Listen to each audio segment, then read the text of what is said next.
games here and just saying, look how much I'm struggling. Conor Benn, it's going to be an easy night for you, and then obviously it's not going to be an easy night, but... Frampton goes hard on Chris Eubank Jr., mocking his weight struggle as nothing more than a desperate excuse.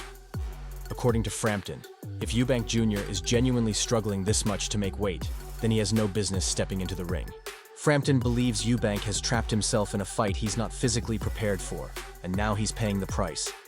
He doesn't hold back, calling out Conor Benn's rehydration struggle. There's going to be a big difference. He'll be bloated, he'll be inflated. I still think the advantage is with Eubank. I really do. I think he's got a good jab. He's got a good uppercut as well, which Conor Benn could walk in. By suggesting that Benn will end up bloated and drained by fight night. However, Frampton still insists that Eubank Jr.'s jab and devastating uppercut give him the real edge, and he believes Benn is walking into a dangerous mismatch that could end in disaster when Eubank lands a powerful blow. On the other hand, Spencer, Oliver paints a grim picture of Eubank Jr.'s condition, suggesting that his visible suffering might not be a psychological trick, but an alarm. It's very, very difficult. So Chris is clearly struggling, and now he's struggled as much as he has. Is it mind games, as Cole says, or is he that much? Alarming sign of a genuine collapse. Oliver doesn't hold back, warning that Eubank's drained state could end the fight before it even begins. It's clear Oliver believes that the damage is real, and the battle could be over before a punch is thrown.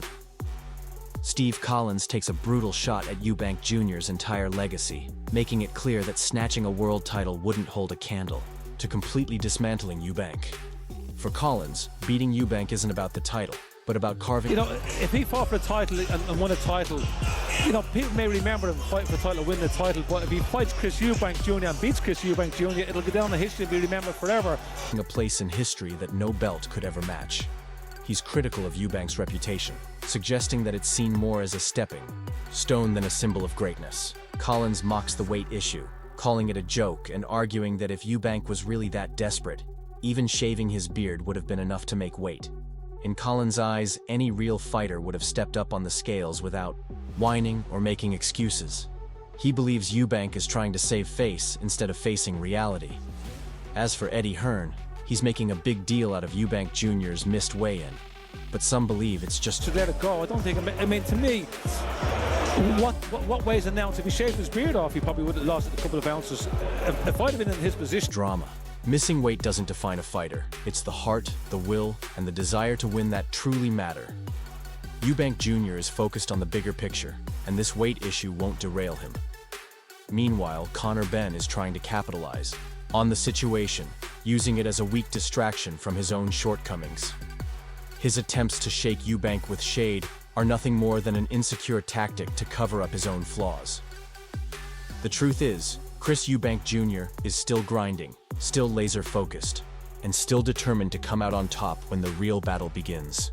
As for Barry McGuigan, he's not holding back in his criticism of Conor Benn. He missed weight. Can we stop with the fucking narrative of it's tough? He's tough. He's tough for everybody. His decision to fight at 160 lbs. McGuigan is adamant that Benn isn't a natural middleweight, and pushing himself to 170 lbs could be a huge mistake. He argues that Benn should have stuck to fighting at 155 lbs, where he's more comfortable and stronger. On the other hand, McGuigan has nothing but praise for Eubank Jr., highlighting his natural size and strength, which he believes will give him a significant advantage over Benn in their upcoming fight. Adrian Adela also firmly believes that Eubank Jr. enters this fight as the favorite, and it's easy to see why. His experience against top-tier opponents and his size advantage make him a strong contender. But don't count Conor Benn out. He's no underdog. Benn's explosive power is a game changer. That could be the difference in this fight, because Conor is not a big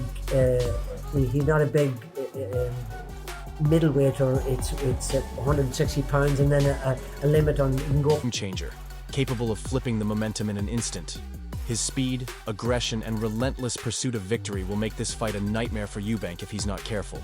As the bell rings on April 26th, Benn's intensity will be off the charts, and his striking ability could expose Eubank's weaknesses. This fight isn't just about experience or physical size.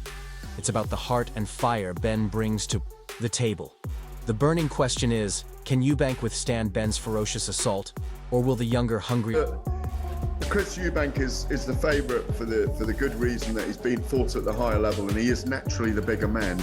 But that man Ben has got some ire and got some danger in him, and he will be even more dangerous when that first bell sounds on April the 20th. Their fighter proved to be too much. Shalom is fully behind Chris Eubank Jr., and his confidence is undeniable.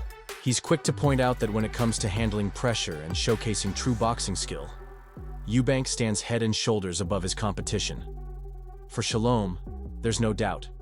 Eubank is the superior boxer. With the fight drawing near, he's ready to silence the critics and settle the ongoing debate. For him, this isn't just about money. It's about proving dominance.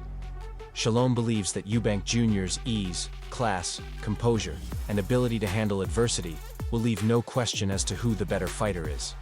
This moment will speak volumes, and he stands unwavering in his defense of Eubank. As for Ben's weight management, Sims points out that what Ben does to make weight is nothing out of the ordinary. It's standard practice for who can handle the pressure and who's a better boxer, and that's Chris Eubank Jr. every day of the week, and I cannot wait to put this to bed on Saturday night. 99% of fighters. Ben has made the 160 lb limit in his last several fights, proving he can handle the challenge. The routine Ben follows isn't anything extreme. It's a carefully crafted plan that ensures he hits the weight requirement. Sims remains confident that Ben's preparation and commitment will see him through, allowing him to perform at his peak on fight night despite the weight controversy surrounding him.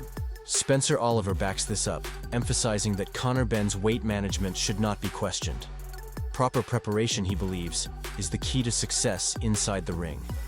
For more insights and updates on this epic showdown, be sure to like, comment, and subscribe to stay in the loop. You're there is what 99% of fighters do, to make weight, and as I said, he's made it the last 4 or 5 fights, the 160 limit.